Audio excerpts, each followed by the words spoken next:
this topic of freedom is crucial.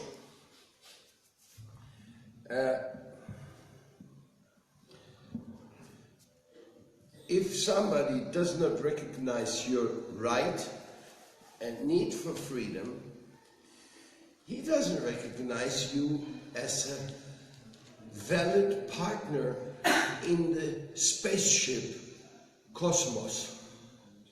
Because we are all in the same spaceship cosmos, floating around in the infinite space.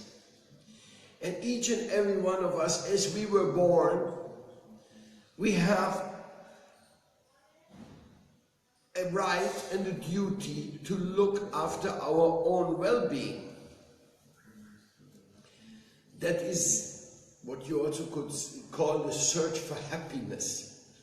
But it is happiness and well-being in order to achieve something, because you know very well that you're born and you're dying very soon afterwards. So there is something to be accomplished for each and every one of us in our journey in the spaceship cosmos.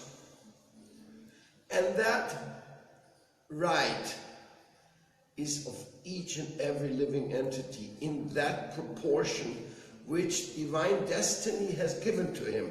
Like, for example, if a person is physically handicapped, then he doesn't have the same liberty of movement than somebody who is not handicapped. If somebody has an amazing memory, he has a different faculty to exercise things than somebody who cannot hardly remember anything. So there are different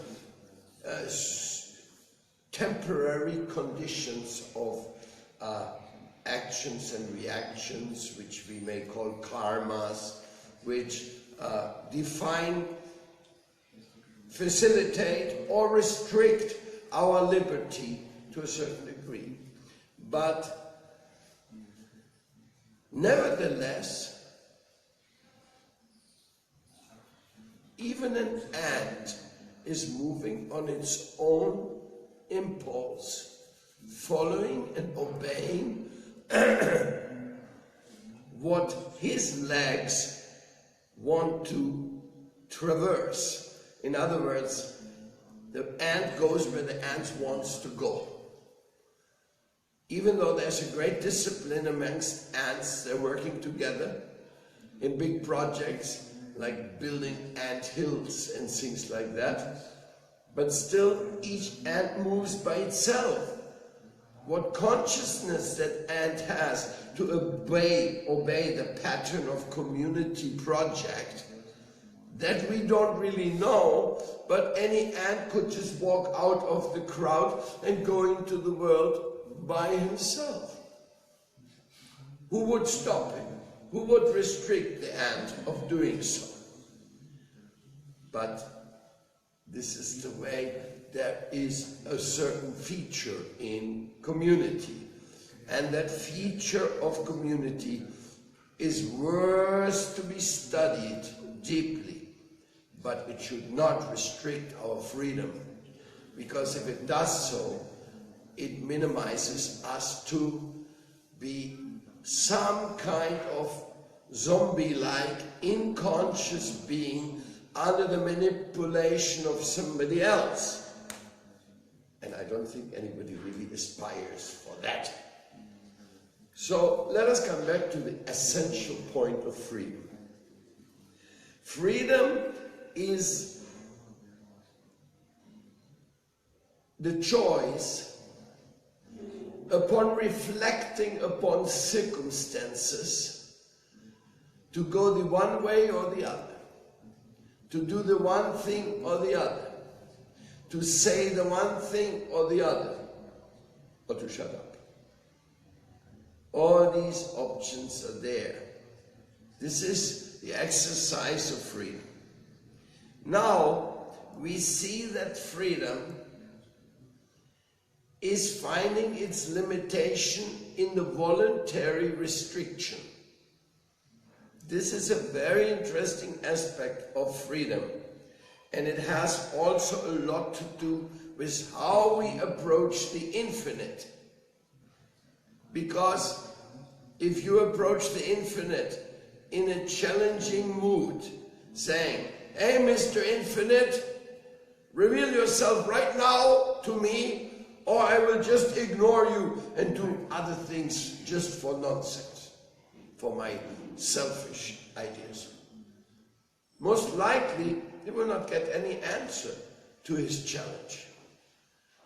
You cannot challenge the infinite.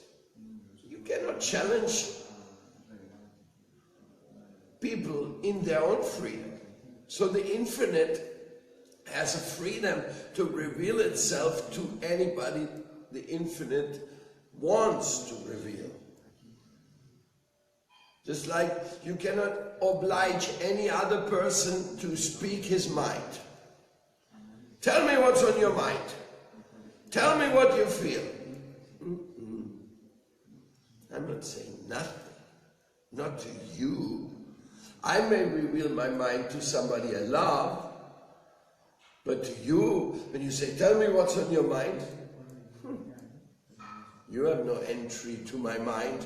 You have no right to know what's on my mind. So it's a very important element here. We should understand the glory of freedom. That is something which is uncurtailable in a higher sense. Just like when you die, you go where you are meant to go. You're not going where anybody here in this world thinks that you should go. If you die, I cannot say, "I'm sending you to Africa next lifetime." Nobody has that power. Only the infinite has the last word on what happens at the moment of death in the destiny of a person. Now, since this point is approaching rapidly, as death is approaching us, we should be very concerned. What will the infinite decide with me at the moment of death? I want to know that. I would really like to prepare properly for that moment. So, therefore, there is in the individual freedom, thought and feeling, there is so much concern for permanence. Permanence or Nityananda. What is my permanent situation? Where will I be? Where will I go? What is my condition in this world? So this is very interesting, very important for people to understand that freedom is a great necessity.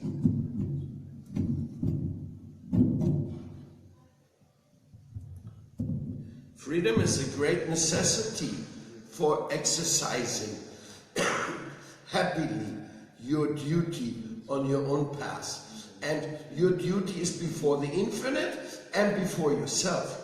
Yes, I may have some duties in relationship to my parents because that's the way I feel. I may have some duties towards the surrounding people because I feel and I want to do that. So there are definitely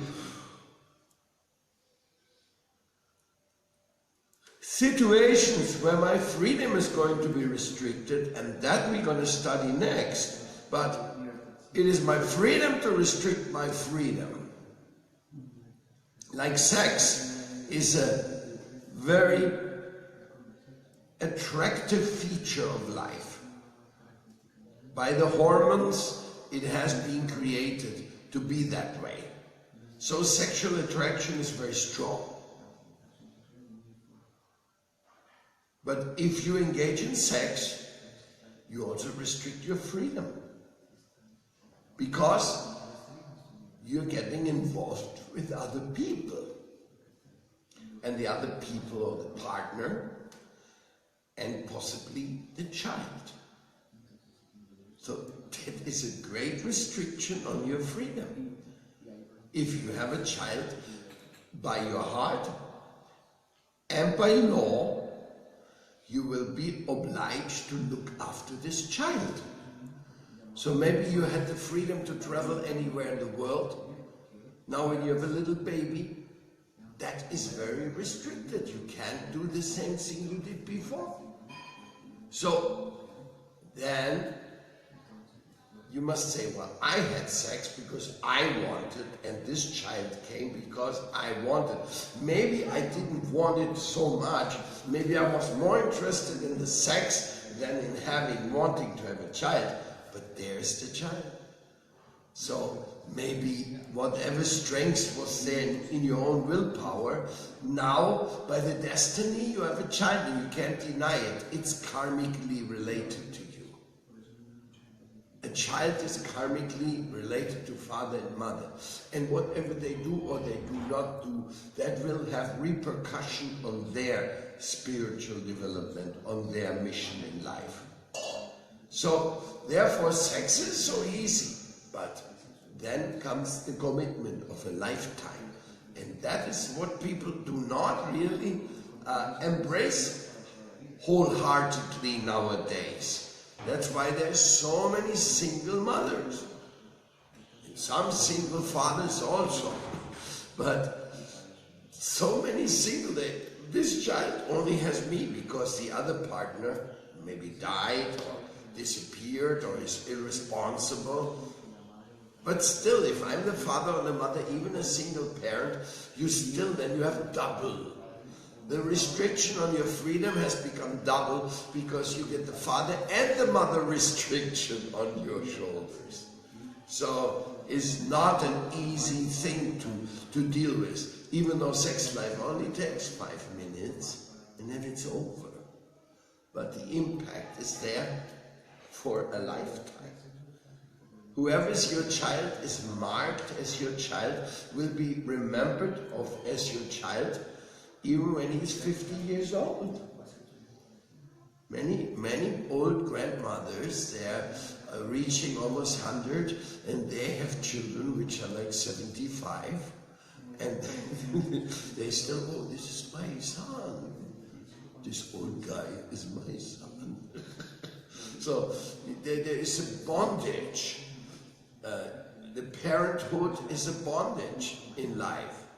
I mean, I was a sannyasi for so many years, but I still kept calling my mother, visiting my mother, and in the very end of my life, even initiating my mother in the holy name of Krishna. So, oh God, what an amazing thing. That was like a very amazing experience for me in the very end of her, like almost a month before she departed from this world. She asked me to give her the holy name of Krishna and initiate her.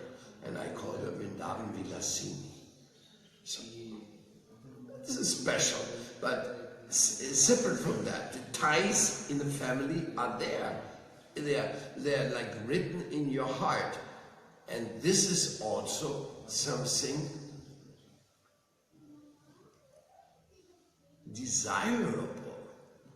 We don't want to relate to others impersonal. Now I enjoy you, next moment I have nothing to do with you. That's not proper. So therefore we have to learn that really love has to be either platonic, like you love somebody, you feel so much for a person, you may give him a hug or something, but there's no sex. Because when sex comes, children will come. Children come, they will demand for you to dedicate yourself to them. And that dedication is a sacred parent dedication. Now, you may say, what about my freedom if I have a child? The freedom was to bring this child into existence. That was the freedom. Now you're not free. Now you have to bring money every day. You have to get a house for the child to grow. You have to get some education for the child. Always have to look, the child goes well dressed into the world, and that the child will be happy in whatever does, so that when the child becomes old enough, he is capable of, on his own accord, living and doing the right thing. Like for example, no parent really wants his child to become a criminal. But many children become criminals because their parents did not supply them the proper guidance and security. And therefore, like some of the street kids in some of the cities, they have to use crime because nobody else gives them anything to eat. So they have to kind of go and see if I catch something here and catch something there. What else they can do? You're hungry. You need to eat and nobody gives you any food, there's no parent and nobody takes you in consideration, you have to steal. Yes, this world is an amazing place, there's amazing karmas here, both on the beautiful side as well on the dark side. It's a very tough place, but it's all for learning the real lesson of our existence. What is freedom? What is responsibility? What is what we have to do? What way we have to go?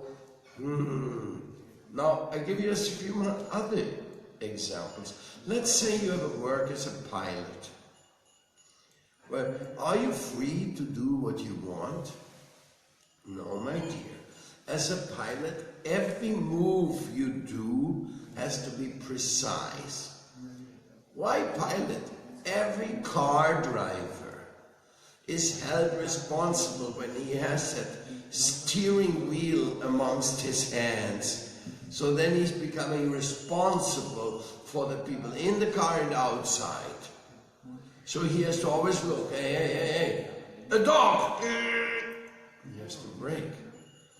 So it's very difficult. It's a responsible thing, you're going out there with a car. So what about your freedom as a driver?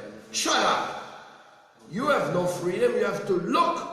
Look here, look there, no, but I want to close my eyes and just go like this driving without looking. Stupid. Go to jail. Because you closed your eyes while you were driving and created an accident. Maybe somebody was killed. So you drive a car, where's your freedom? You cook in the kitchen for the devotees. Where's your freedom? You have to cook the right amount. You have to use healthy ingredients. So many things. It's not... Yes, we have freedom and our freedom is crucial for our spiritual growth. But freedom is restricted by our free will to accept responsibility.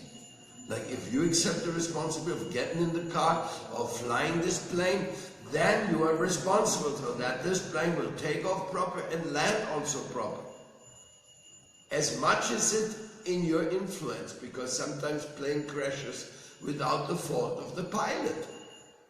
Pilot was doing everything perfect, but that mechanical failure, all of a sudden the thing didn't work and he couldn't land it and then he crashes. Killing himself and maybe all the passengers on the earth. Is he a killer? No. Because it wasn't his fault. He's not responsible for everybody dying. This was just a karmic thing to happen for them. So it's very interesting, the laws of the universe and the individual freedom and our restriction of our freedom, which is coming from our own decisions, that is, you could call it the underlying law of creation. So there are so many examples where your freedom is very much restricted because you have to do something well done. And you see, in the case of a driver, it's a beautiful example because a driver, every movement of his body, mind and eyes and ears has to be precision. If a guy's horning after him, he has to hear, oh, somebody horning, what's there? Somebody is moving there, oh, somebody moving there. He may come in front of my car by the speed I'm running, so I have to always be aware. How fast I'm going, how quick can I put the brakes if some surprise comes into my way. And in India it's very serious. In India, if a driver hits a person, of a sudden the whole street is full, they pull him out from the car and they kill him. Oh, you didn't look after, you're driving this dangerous car and look, now you hit this child, you can kill him right there. This is immediate justice, so to say. So in India it's very dangerous to make a car accident. One time I was in Bangladesh and the car driver who was driving us, he ran into a rickshaw. And the rickshaw fell over. And fortunately, the person on the rickshaw, I think he broke his leg or something, but he didn't die or anything. And this driver immediately took off. He was so afraid. He was so afraid, now they're going to kill me. But then when we got to the next village, the people were already standing on the road waiting for him. The message went so fast. So then we saved his life by convincing them, because we were foreigners there and so they were a little bit restricted, and then it was agreed that he will pay the person hospital cost and some indemnization. We saved his life, or at least we saved him from being badly beaten in there. After that you should have seen the smile on the face of the guy. He was so happy that we saved him from that, because we were the foreigners there. And we said it was an accident, it wasn't his fault, you know. Of course it was his fault, because when you drive a bullet, a car is a bullet, no? Flies very fast. So if there's a corner approaching and you don't know how quick somebody will come from that corner, immediately you have to slow down to the point that you can go there. Okay, who's coming from there? Nobody's coming, okay, go ahead, no? But if you just go flying by that corner, somebody comes out who hasn't seen you, so you get a shock, you kill him or whatever. It's your fault. It's actually your fault. So driving a car is such a circumstance where you have to be so 100% there. Can you imagine some of the people, these bus drivers or these truck drivers, and they're driving these trucks all night and they're getting intoxicated. This is very common in India. They take some intoxication and they go,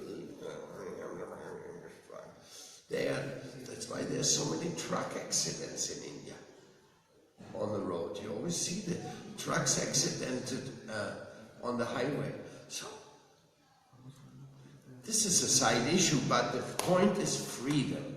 Restricting our freedom due to the responsibility we take, or due to the circumstances or the relationships we are embracing. That freedom restriction is the greatest thing, because that makes you responsible. Like when you approach a spiritual master, that's a very interesting point. Now, let us discuss the Huida therapy concept of freedom and the surrender to a spiritual master. Because we are studying the mystic traditions and how much they can help us, and how much some people, especially those who are atheists, they're very much against that. They say, no, you should not surrender to anybody, because nobody knows what's good for you. Only you know what's good for you. And sometimes even you don't know what's good for you, but at least you did it yourself and you can't blame it on somebody else. So those who are in that very negative spirit towards authority, spiritual authority, they're dead against the guru-disciple relationship. They don't like it. They think, no, this is you curtailing your freedom by putting yourself in the service and under the guidance of another human being. And the human being is known for its failures, for its treason, for its imperfection. So if I'm putting myself under the authority of somebody imperfect, then obviously I will suffer in one way or another, because I'm not getting the full protection of the infinite through that person, because he's imperfect. So how can the infinite and absolute be represented by somebody imperfect? So it's a very good question. The whole thing is very reasonable. So what do the scriptures say about that? Well, they say you have to surrender to somebody who preaches and practices that which is up to the mark of your ideals. That is the qualification of a spiritual teacher. He preaches and practices that which is according to his ideals. And to your ideals as well. So the ideals come from the great teachers. Bhagavad Gita, Prabhupada. We get ideals, we get certain informations. Like Srila Prabhupada, he teaches us, no, that when you follow the 4 regulative principles, then you're safe. You're situating yourself on the safe platform. Sane and safe platform. This is how important it is. The real, divine, responsible platform. And in that divine platform, we can surrender. If we hear those teachings which appeal 100% to what we are aspiring for, like the 4 regulative principles, I accepted them before I came to Prabhupada. I didn't follow them strictly, but intuitively, I already had given up drugs. I understood drugs is horrible. Drugs is destroying our life. You get nowhere. Those people who are proposing that you can improve your consciousness by taking some psychotropic thing of any kind, whether it's ayahuasca or marijuana or this or that, anybody who proposes that you get in a better state of mind and do things properly for your own well-being, they're out of their mind. There's no way. You will not get to a higher state of consciousness by obscuring the clear functions of your God-given thinking and feeling capacity. Your God-given thinking and feeling capacity is quite appropriate. It's the proper amount, which also involves so many dopamines and so many things, like we are inside of our own body, we have drugs.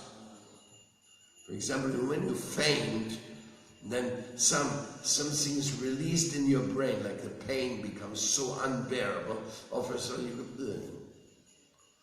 you don't feel anything anymore. So that was an inbuilt drug. So psychotropic drugs, hormones, and all that stuff exists and it works.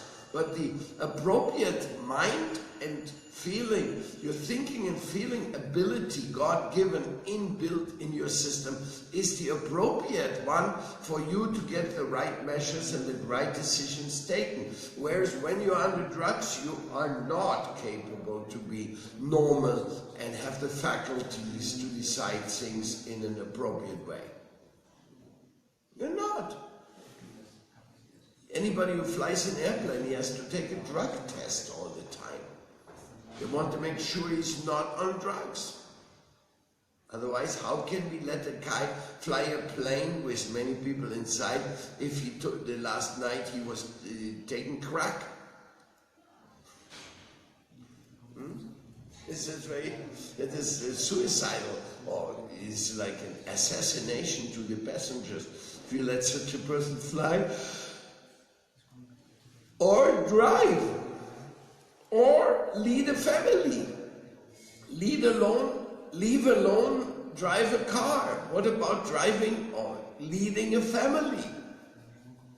You cannot be intoxicated. You have to have a clear head, and you have to know what you have to do. So therefore, I gave up drugs completely before I met Prabhupada. I understood it. And I also gave up eating meat. Long time before I met Srila Prabhupada, I understood it. It reached my heart. Stop it. Do not kill animals unnecessarily. Don't do it. It will be against your spiritual life. And gambling, I always thought it was stupid. I could not believe Las Vegas and all this thing.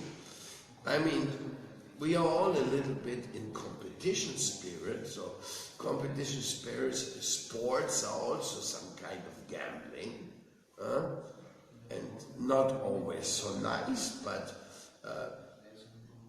therefore it says gamble means to give up idle sports and competitions for money and gambling money. So I had also kind of given that up already.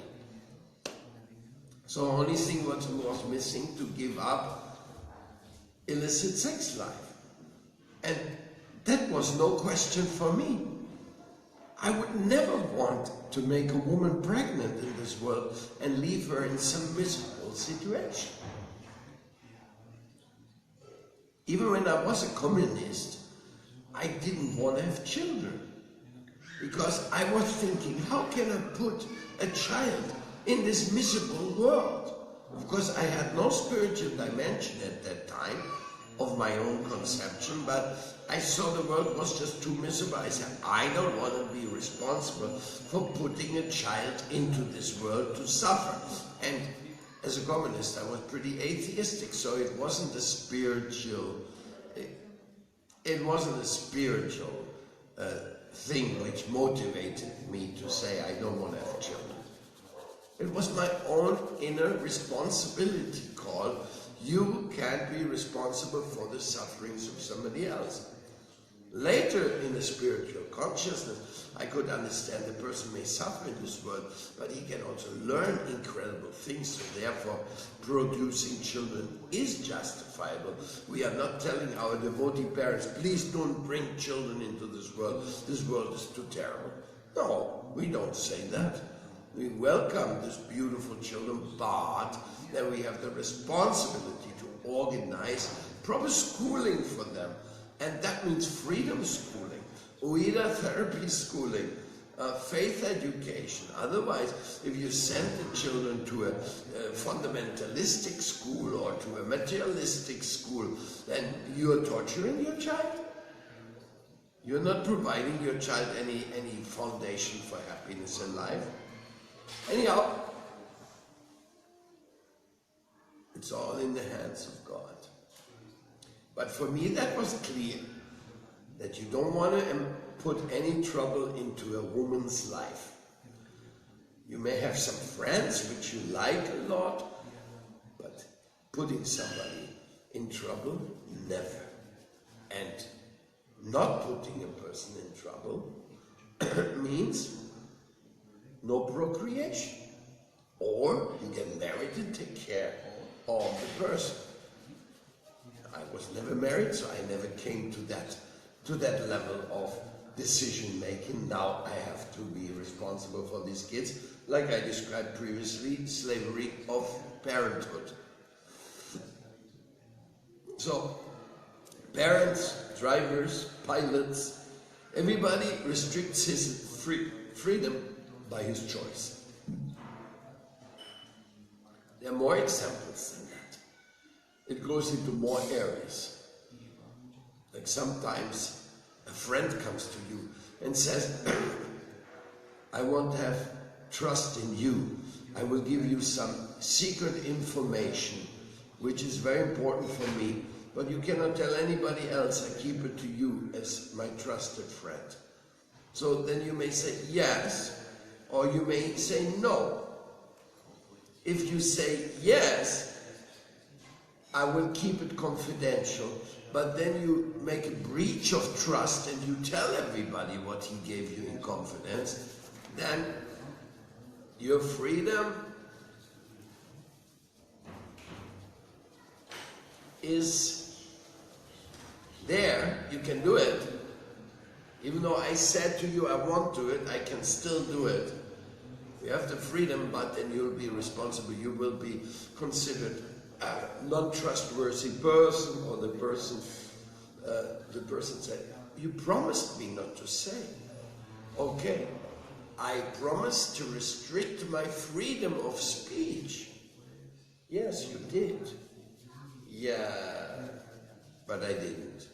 So, in other words, even just in a normal thing, a friend confides something in you, or something like that, or you have a business secret.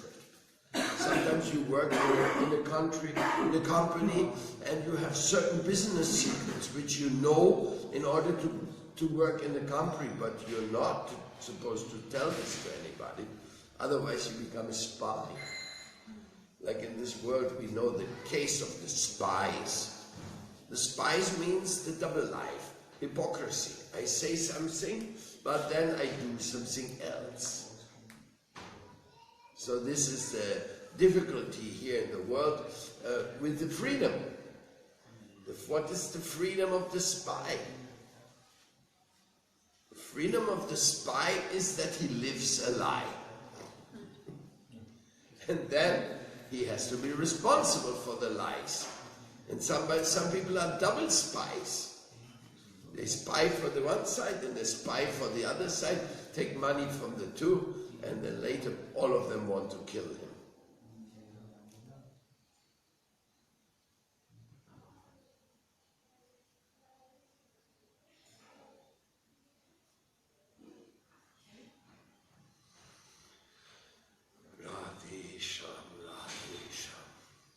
So where is our freedom? Freedom is the glorious gift of the Lord to believe or not to believe. That's where the freedom really becomes the substance of your growth. Like you believe in your soul, then you have to have a soul consciousness. You don't believe that you're a soul. You believe I am a body and I want to get the maximum pleasure from my body. That's the only thing I care about. Well, you have the freedom. You can say that. You can think that. You can act according to that. But what will you get from that? A very confused and miserable material condition, which will later lead you to worse karmas than you even imagine. So I really want to ask you here in connection with this speech, the Oida therapy speech on freedom, that you take advantage of your freedom by surrendering to the highest ideal you can find. Since you have to restrict your freedom as soon as you do anything, why not restrict your freedom in the search for the highest absolute welfare of you and humanity? What does it mean? Well, you have to follow regulative principles, you have to study certain scriptures, you have to do devotional service, you have to find good company to live with them and do good things with them. So there are certain things which go along with that decision. But why not? Now, if your freedom is restricted in that way, like for example, you're living in a temple, you're supposed to come to class. Your sleeping freedom is restricted. I'm living in a temple, I should listen to the class so that I have a good consciousness. And I know what to do, and I'm in contact with the mission altogether. So my dear, this is what Prabhupada gave to us, freedom. Real freedom he gave to us. To surrender to the infinite, sweet, absolute. What does it mean and how do you do it? Hey, nobody knows except the one who has reached there. And those who have reached there, they can't tell. Why? Because you're not allowed to tell.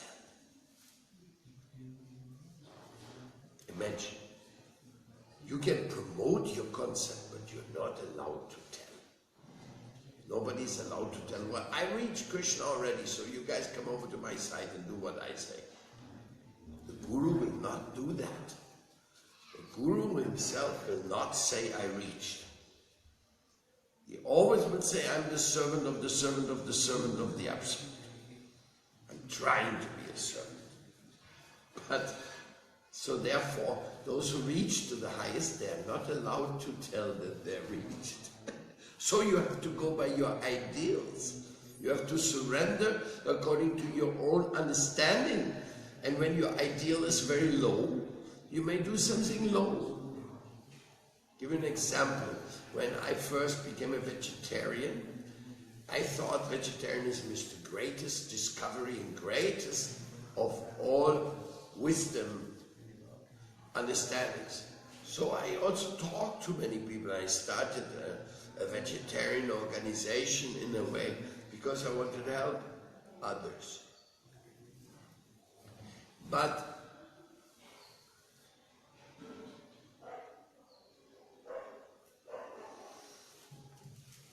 later on, I can understand that this vegetarianism is not the highest ideal. There's a higher ideal than that, which is loving God. So if I just teach people to become vegetarian, I'm not giving them the greatest and biggest gift of life. Every rabbit is vegetarian. So I'm not teaching rabbit consciousness or ox consciousness. I want to teach love consciousness. Love and service divine consciousness. That's what I want to give to people. So therefore, there is a certain level. But when I thought vegetarian was the maximum, because I just became a vegetarian, then this is very nice. But now my consciousness has changed.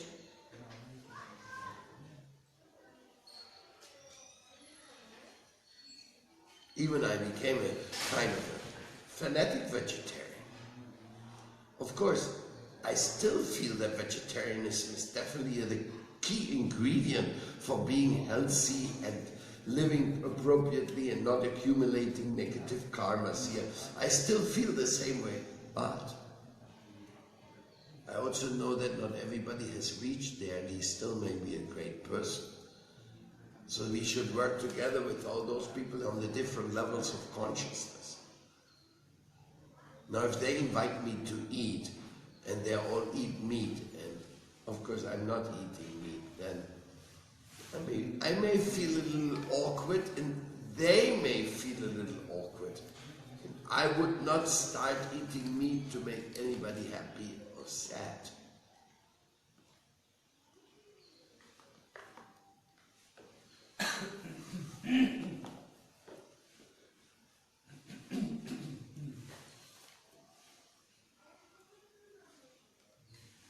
Jai Sri Krishna.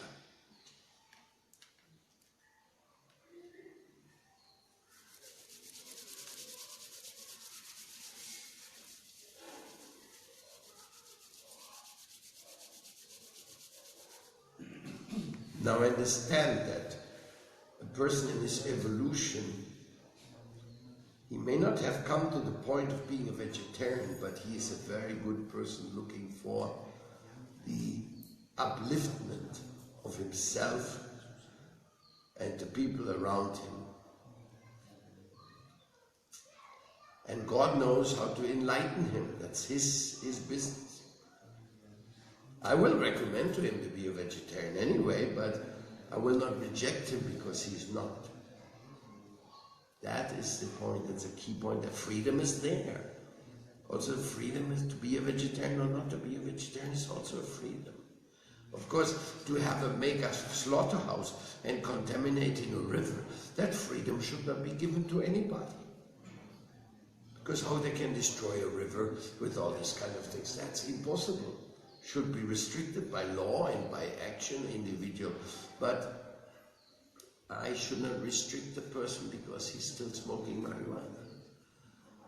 If that silly guy still thinks he'll be happy smoking marijuana, well, okay, then you're my little marijuana friend, but we shouldn't really do that, but I love you anyway. If I'm so fanatic that, oh, you still eat meat, don't talk to me. Then God has given him the freedom to do that thing, then why should I make myself so arrogant to say, I will not see you? As a matter of fact, in my last years of life, I had to work very closely to so many people who were not strict vegetarian. And still, I had a strong feeling that I'm serving Krishna and my spiritual master by doing what I did, not that I became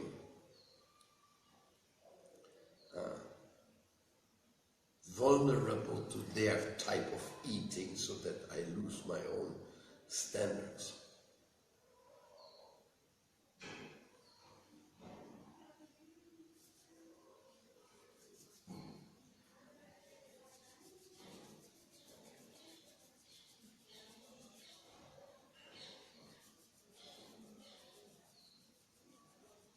Questions? Freedom questions? Top subject of Oida therapy. Most important, exercising freedom. And who doesn't understand, who doesn't accept it, is really somebody who is lost in the world because he cannot recognize the power of his freedom and he wants to restrict other person's freedom. So, any questions to this? Thank you for watching, my friends on the internet. I hope that you gained something from these words. I hope you were benefited and you can make up your mind to practice your freedom, protect your freedom, and spread your freedom by giving freedom to others as well. Because whoever wants to restrict another person's freedom, his own freedom has become misused. So he's already in the way going down, not up.